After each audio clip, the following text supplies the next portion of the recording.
In 1781, the fate of the American Revolution hung by a thread. Surrounded, starving, and nearly broken, the Continental Army had one final shot. And if it failed, America's fight for liberty could have ended in total collapse. But how did a ragtag army of farmers, led by a weary George Washington, outmaneuver the world's most powerful empire with a single gamble that no one believed would work? Was it a strategy? Was it luck? Or was it something even more extraordinary? What happened at Yorktown wasn't just a victory. It was a miracle wrapped in betrayal, courage, and brutal sacrifice. Let's uncover the true story behind the battle that changed the world and almost didn't happen at all. They call it the battle that won America its freedom. But what if I told you it nearly failed because of American indecision, foreign risk-taking, and British arrogance? 6 years of war had drained the Revolution. Men were starving, pay was overdue, morale was shattered, and George Washington was cornered with a choice that could make or break the entire revolution. In the spring of 1781, Washington's camp near New York City was thick with a weary resolve. British troops, led by the formidable General Sir Henry Clinton, held firm control of the city. Washington stood at a crossroads. Should he risk everything on a bold assault to reclaim New York, a symbolic strike that could cripple British command? Still, a shadow of uncertainty loomed. The city was heavily fortified, filled with battle-hardened British soldiers. A direct attack could be devastating, and failure meant catastrophe. Then a new opportunity emerged. Word arrived of a possible shift in momentum. France, America's crucial ally, hinted at deploying a powerful naval fleet under Admiral de Grasse. A joint land and sea offensive between French and American forces could potentially trap a major British force elsewhere. But where? Yorktown, Virginia, a smaller port further south, presented a tantalizing target.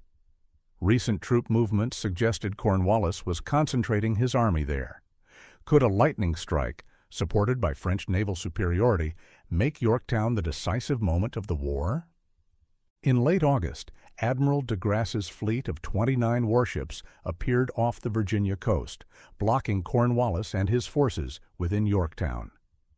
The news raced north to Washington's camp, lifting spirits long dulled by war. With cautious hope, Washington acted. In a massive logistical effort, he led over 12,000 American and French troops on a 700-mile march from New York to Yorktown, the largest troop movement of the Revolutionary War. Cloaked in secrecy, it was an all-or-nothing gamble for American liberty. As preparations for the siege began, Washington saw a chance to trap the British.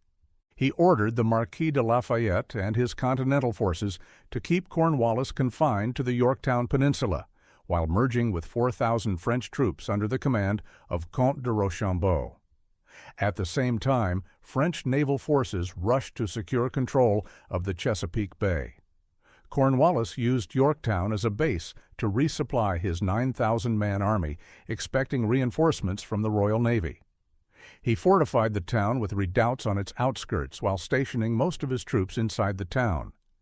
With assistance from French engineers, American and French troops began constructing parallel trenches to position their artillery within striking range. By October 9th, they were close enough. Artillery fire commenced at 5 p.m., with Washington personally firing the first shot. Legend says it smashed through a table where British officers were dining. The Franco-American bombardment began to dismantle the British defenses.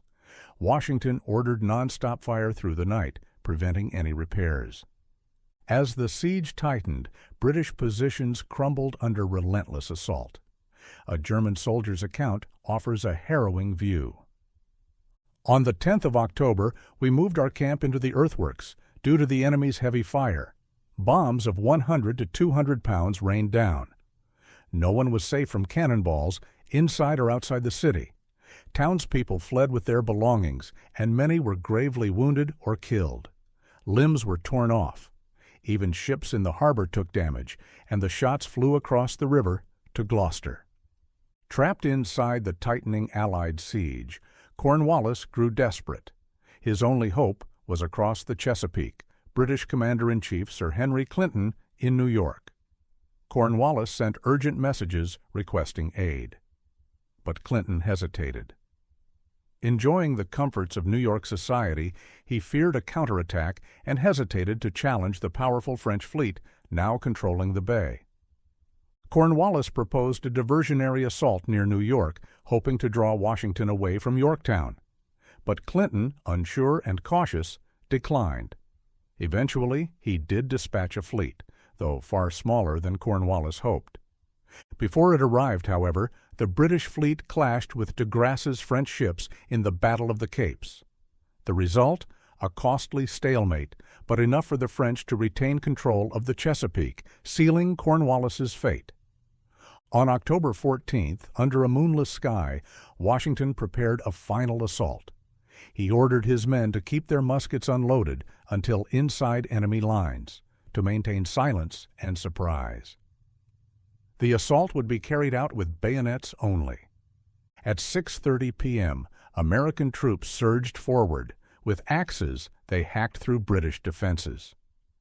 "Rush on, boys! The fort's ours!" someone shouted. The British threw hand grenades, but they were largely ineffective.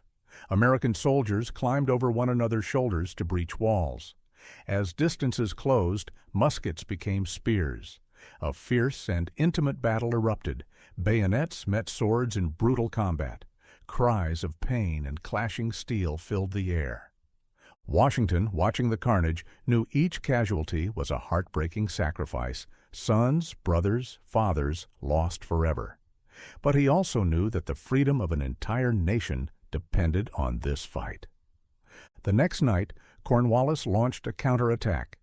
At dawn on October 15th, he sent 350 British troops under Colonel Robert Abercrombie to sabotage Allied cannons. They succeeded in disabling a few, but by morning all were repaired.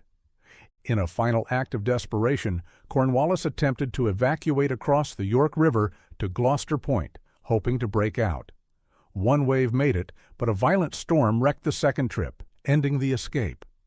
With his fortifications reduced to rubble and surrounded by unrelenting fire, Cornwallis had no choice. On the morning of October 17th, a drummer emerged from Yorktown, followed by an officer carrying a white handkerchief. The shelling stopped. The officer was blindfolded and escorted to the Allied lines. Cornwallis requested the traditional honors of war, to surrender with flags flying, bayonets fixed, and music playing. Washington denied the request, citing how the British had denied those same honors to the Americans at Charleston. Cornwallis, claiming illness, refused to attend the ceremony. Instead, Brigadier General Charles O'Hara presented the sword of surrender, first to Rochambeau, who declined, then to Washington, who also refused, gesturing instead to Major General Benjamin Lincoln. On October 19th, the British Army marched out of Yorktown to lay down arms. Their band played "The World Turned Upside Down."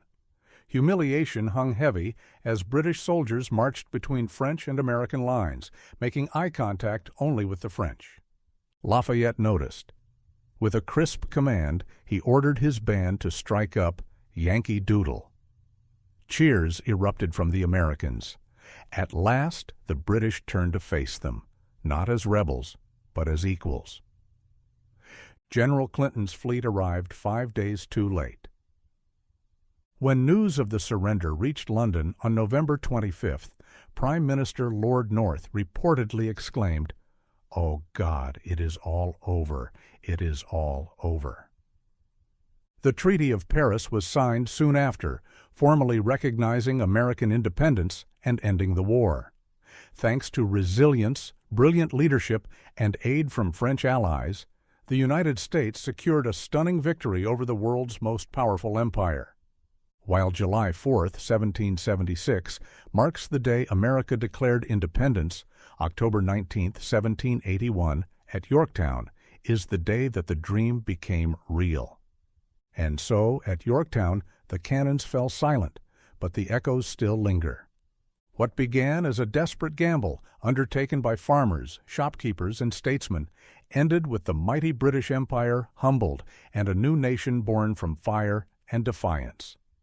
The American Revolution wasn't won in a single battle, but Yorktown made it undeniable. It wasn't just a military victory, it was a triumph of belief, sacrifice, and improbable hope. 1,200 miles marched, trench by trench, shot by shot, life by life. But here's the haunting question. Was it truly freedom they won, or just the beginning of a different struggle? After all, independence came, yet slavery endured. Women were still voiceless, and land was taken from others who'd never seen a musket, but lost everything just the same. Was Yorktown the final chapter of the Revolution, or simply the prologue of America's unfinished story? And if it all nearly failed, how many other Yorktowns must history hold, hidden behind victories we never question? This journey reminds us that liberty, however glorious, is fragile, and must be defended not just with arms, but with truth, unity, and memory. Thank you for walking this road with us. If this story stirred something in you, let us know in the comments. What does freedom mean to you today? Don't forget to subscribe tomorrow. We uncover a forgotten war most Americans have never heard of, but should have. Thanks for watching.